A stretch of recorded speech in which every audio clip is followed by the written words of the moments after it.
پیران پیر نے اس عورت سے کہا کہ اے عورت، یاد رکھ، جب تیرے بچے کے اندر ذکر و شغل کے بعد، علم کے حصول کے بعد اس کے اندر یہ کیفیت پیدا ہوگی، اس کا مقام اتنا بلند ہوگا، تو اس وقت میں اس کے لیے ایک غذا درست ہوگی۔ اگر اس سے پہلے اس کو دے دیں گے تو ان اس مقام پر نہیں پہنچ سکتا۔ تو سامعین کرام، اس مقام پر پہنچنے کے بعد یہ چیز حاصل ہوتی ہے۔ مردوں کو زندہ کیے پیران پیر نے۔ لوگوں کو اس وقت شک ہو رہا ہے کہ یہ کیسے ہو سکتا، مردوں کو زندہ کیسے کر سکتے ہیں؟ ارے وہ تو اللہ کی شان ہے۔ اللہ تعالیٰ جس کو چاہتا ہے مارتا ہے، جس کو چاہتا ہے زندہ کرتا ہے، یہ تو اللہ کی شان ہے۔ یہ طاقت ولی میں کہاں سے آ سکتی؟ لیکن یاد رکھو، اللہ تبارک و تعالیٰ نے حضرت عیسیٰ علیہ السلام کا ذکر کرتے ہوئے فرمایا، یحیی الموتیٰ، عیسیٰ مردوں کو زندہ کرتے ہیں۔ عیسیٰ علیہ السلام کو اللہ تعالیٰ نے جو معجزے عطا فرمایا، اس میں دو بڑے معجزے تھے۔ ایک تو یہ کہ جو پیدائشی نابینا ہوتا تھا، جو پیدائشی اندھا ہوتا تھا، ماں پیٹ سے جو اندھا پیدا ہوا، اگر اس کے آنکھوں پر حضرت عیسیٰ علیہ السلام اپنا ہاتھ پھیر دیتے تو بینائی لوٹ آ جاتی تھی۔ اپنے ہاتھ سے پرندے بناتے تھے، مٹی کے پرندے بناتے تھے، اس کے اندر پھونک مارتے تھے، جیسے ہی پھونک مارتے وہ پرندے زندہ ہو جاتے تھے۔ اسی لیے عیسیٰ علیہ السلام کو روح اللہ کہا گیا، وہ پرندوں کو زندہ کر دیتے تھے۔ اللہ تبارک و تعالیٰ نے عیسیٰ علیہ السلام کو یہ معجزہ عطا فرمایا تھا، اور یہی معجزہ اللہ تبارک و تعالیٰ پیران پیر کو کرامت کے ذریعے عطا فرمایا ہے۔ ادھر عیسیٰ علیہ السلام پرندوں کو زندہ کیے، تو ادھر حضرت عبد القادر جیلانی پیران پیر کئی پرندوں کو اس طریقے سے مارے بھی ہیں اور زندہ بھی کیے ہیں۔ ایک مرتبہ کا واقعہ ہے کہ ابھی میں نے آپ کے سامنے جو کرامت سنائی، تو یہ کرامت جہاں پر اولیاء اللہ کا مقام و مرتبہ بتاتی ہے، تو وہاں پر طالب علموں کے لیے درس ہے کہ پڑھنے کے دوران بچے کا مقام و مرتبہ کیا ہوتا ہے اور بچہ کس انداز سے آگے بڑھتا ہے۔ محفل واعظ ہے، پیران پیر عجمی ہیں۔ عجمی کا مطلب یہ ہے کہ جو عربستان سے ہٹ کر دوسرے علاقے کا رہتا، تو عرب اس کو عجم کہتے ہیں۔ عجم کے دو معنی ہیں، ایک تو عجم کے معنی ہے جنگل، اور دوسرے معنی ہے گنگا۔ عرب اپنے آپ کو بولنے والا کہتے تھے اور دوسروں کو گنگا کہتے تھے، یعنی ان کو بولنے نہیں آتا، بات کرنے نہیں آتا۔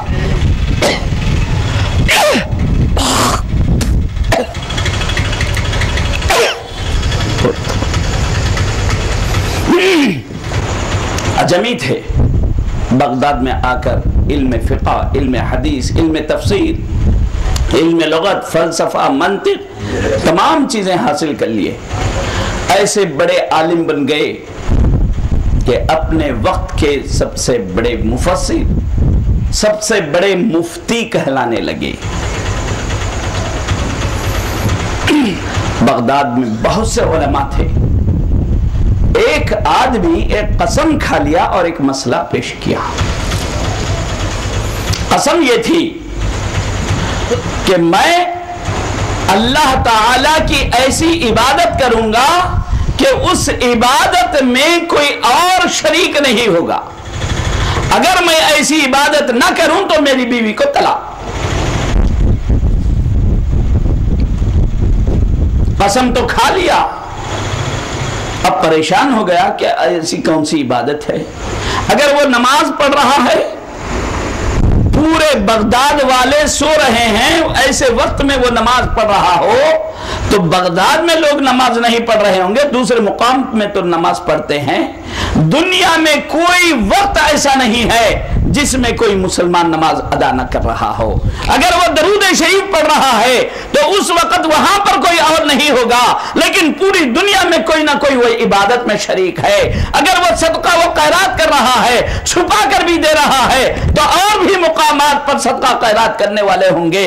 کوئی عبادت ایسی نہیں ہے جس میں انسان یہ دعویٰ کر سکے کہ میں اس میں تنہا ہوں، کوئی اور آدمی میری اس عبادت میں شریک نہیں۔ پریشان ہو گیا۔ علماء بغداد کے علماء پریشان ہیں کہ اس کا حل کیا ہے، اس کا مسئلہ کیا ہے، اس کو کیا جواب دیا جائے۔ علماء سے بن نہیں پڑی۔ ہوتا ہے کبھی اللہ تبارک و تعالی نوجوان و علماء کے ذہن کو بھی کھول دیتا ہے۔ بعض وقت ان کے ذہن میں ایسے جوابات آتے ہیں کہ بڑے بڑے تجربہ کار اساتذہ بھی وہ جواب نہیں دے سکتے۔ امام اعظم ابو حنیفہ رحمۃ اللہ علیہ کا یہی حال تھا۔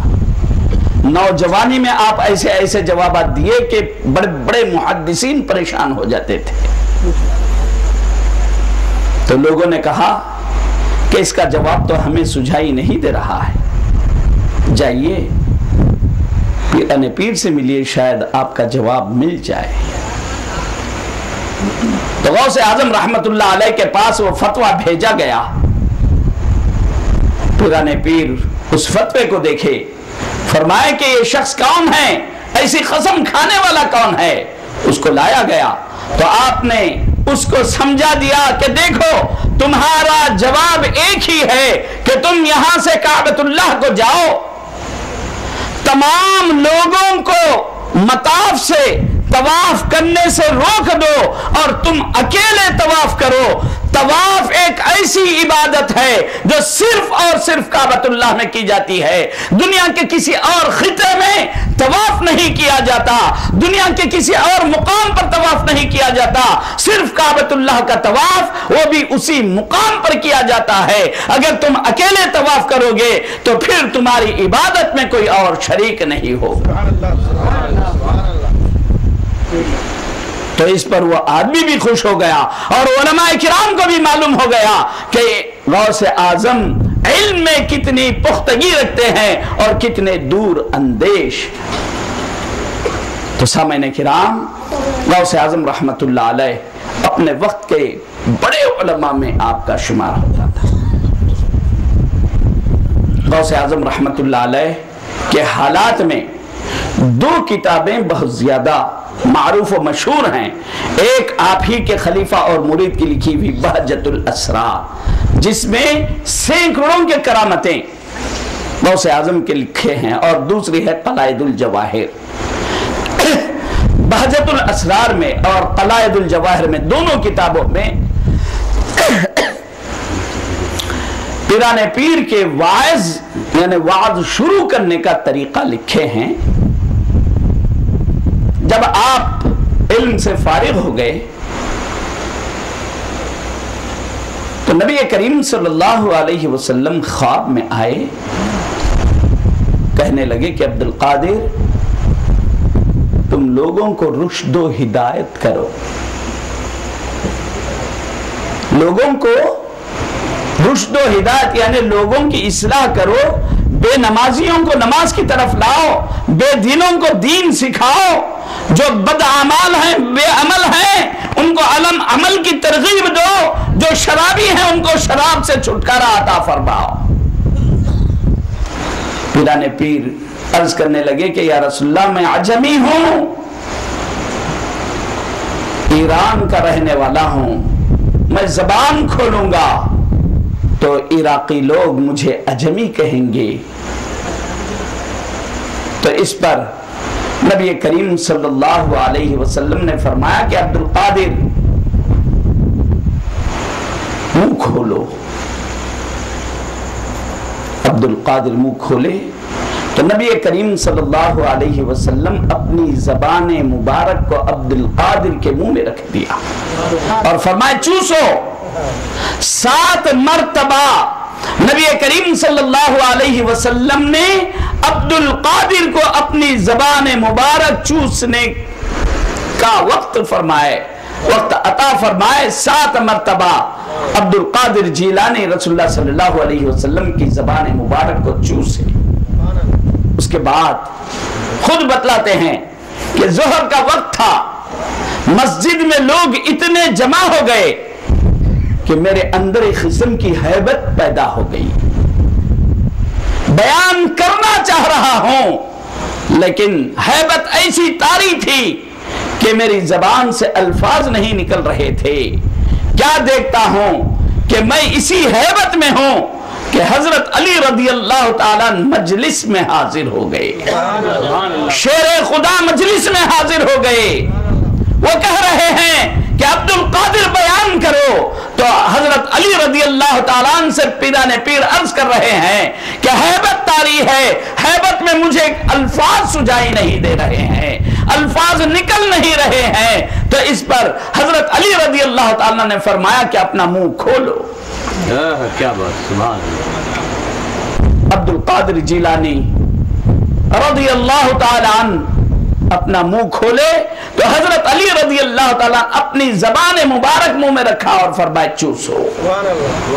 6 مرتبہ آپ نے اپنی زبان مبارک کو چوسنے کا موقع دیا. اس کے بعد اپنی زبان کو لے لیے. تو عبد القادر کہتے ہیں کہ اور ایک مرتبہ تو فرماتے ہیں کہ پیارے نبی صلی اللہ علیہ وسلم نے 7 مرتبہ تمہیں اپنی زبان چسائی ہے. میں ادباً احتراماً, وہ نبی کا مرتبہ ہے, میں صحابی ہوں, اس ادب کو ملحوظ رکھتے ہوئے 1 مرتبہ کم دے رہا ہوں. اللہ علیہ وسلم کی وراثت تقسیم نہیں ہوتی. ارے وراثت ہی نہیں بنی. ہمارا تو یہ عقیدہ ہے واللہ حضور زندہ ہے. زندہ آدمی کی وراثت نہیں ہوتی, وراثت مرنے والے کی ہوتی ہے. حضور زندہ ہے تو حضور کی جتنی جائیداد ہے وہ وراثت نہیں بنی بلکہ وہ حق ہے. تو سامعین کرام, حضرت عبد القادر جیلانی رحمت اللہ علیہ اس واقعے کے بعد اس انداز سے واز کرنے لگے کہ خود عرب دنگ ہو گئے. یہ تو ہے عجمی, لیکن اس انداز سے آپ کا ارشاد, آپ کا بیان ہوتا تھا کہ عرب جن کو اپنے کلام پر ناز تھا, اپنے بیان پر ناز تھا, وہ لوگ اپنے انگلیوں کو منہ میں رکھنے لگے کہ ارے یہ آ کر ابھی نوجوان بچہ ہے, بولنے کا انداز دیکھو, اس کا اسٹائل دیکھو, سمجھانے کا انداز دیکھو. نہ صرف یہ بلکہ وہ جب کہتا ہے تو لوگوں کے دلوں پر ایسا اثر ہو رہا ہے کہ نہ صرف لوگ شرابی شراب سے توبہ کر رہا ہے بلکہ آپ کے درس میں, آپ کے محفل واعظ میں بیٹھنے والے کئی لوگ ایسے ہوتے تھے جو بے ہوش ہو جاتے تھے. جو آپ کی مجلس میں بیٹھتا توبہ کر کے اٹھتا تھا اور عہد کرتا تھا کہ مالک الہی اب تک جو خواب غفلت میں نے زندگی گزاری, اب تجھ سے عہد کرتا ہوں کہ میں اب سے نمازی بن جاؤں گا, تجھ سے عہد کرتا ہوں کہ میری جتنے بری عادتیں ہیں میں یہاں سے ترک کر دوں گا. سیرت نگاروں نے لکھا ہے کہ آپ کے واعظ و نصیحت کا اثر یہ ہوتا تھا کہ عراق میں بغداد میں موجود یہود و نصارہ, وہاں تو کفار نہیں تھے, اس دور میں کچھ یہودی اور نصرانی تھے. جب وہ لوگ اگر آپ کے واعظ و مجلس میں آ جاتے تو توبہ کر کے ایمان لا لیتے تھے. جہاں پر سیرت نگاروں نے یہ لکھا کہ 5 تا 6 ہزار یہود و نصرانی آپ کے ہاتھ پر ایمان لائے, وہیں پر یہ بتلاتے ہیں کہ لاکھوں کے مسلمان, 1-2 نہیں بلکہ لاکھوں کے مسلمان جو بے عمل تھے, بے نمازی تھے, جن کے پاس شریعت کا کوئی پاس و لحاظ نہیں تھا, تو ایسے لوگ ایسے تائب ہو گئے کہ وہ اپنے وقت کی ولیوں میں شمار ہو گئے. تو سامعین کرام, حضرت عبد القادر جیلانی رحمت اللہ علیہ کا بہت بڑا مقام و مرتبہ ہے. اتنا عظیم مرتبہ ہے کہ جب پیران پیر نے یہ فرمایا